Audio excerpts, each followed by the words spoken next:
Hello, मेरा नाम है चेतन। हाय, मेरा नाम क्षितिज है। नाइस नेम क्षितिज। वैसे क्या करते हो तुम? मैं एक मेडिकल स्टूडेंट हूँ। क्या बात है, मरीजों की सेवा करना इससे बेहतर और क्या हो सकता है। जी।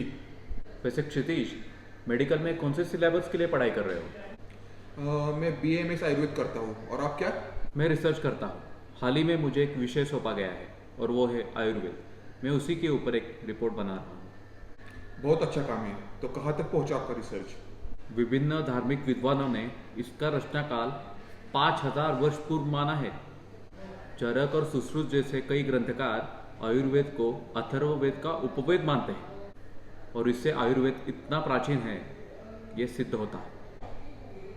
सही कहा तुमने। आयुर्वेद के आदि आचार्य अश्विनी कुमार माने जाते हैं, जिन्होंने दक्ष प्रजापति के धड़ में घोड़े का सिर जोड़ा था। इंसान के शरीर में घोड़े का सिर? जी हाँ, बिल्कुल। हालांकि मैं एक आयुर्वेदिक का स्टूडेंट हूँ, पर मुझे ये बात हमेशा सताती है कि आजकल लोग आयुर्वेद को भूल रहे हैं और एलोपैथी को अपना रहे हैं। सही कहा क्षितिज, आजकल लोग आयुर्वेद को भूल रहे हैं।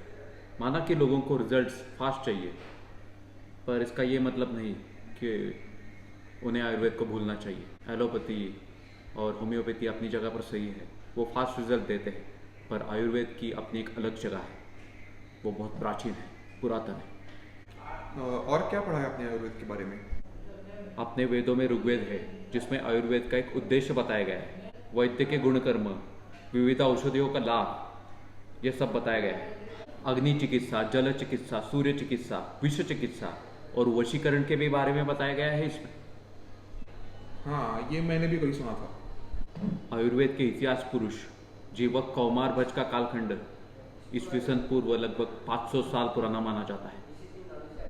जीवक ने नगर सेठ के एक बहुत बड़े बिजनेसमैन के ब्रेन का ऑपरेशन किया था और उसके वो कालखंड में वो सबसे बड़ा सफल ऑपरेशन रहा।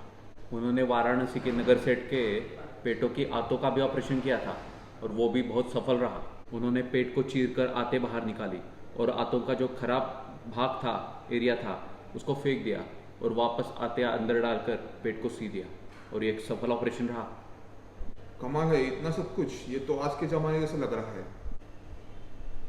यही सत्य है, आयुर्वेद बहुत प्राचीन है और बहुत कामयाब थी। वैद्य लोलंबिराज का समय 17वीं शताब्दी से पहले माना गया है। इन्होंने रोगी के लिए पथ्य अति हितकारक बताया है। ये कहते हैं कि रोगी अगर पथ्य का सेवन करे तो उसका औषधों से क्या लेना देना। ये बात तो सही कही उन्होंने। लेकिन दुख की बात यह है कि ब्रिटिशों ने इसे सिर्फ एक धार्मिक पद्धति माना, उन्होंने इसे कभी स्वीकारा नहीं। ब्रिटिश राज ने आयुर्वेद को अवैज्ञानिक, रहस्यमयी और एक धार्मिक विश्वास माना। हाँ, उन्होंने कभी आयुर्वेद को स्वीकारा नहीं, और तो और उन्होंने एलोपैथी को राज्य का संरक्षण प्रदान किया।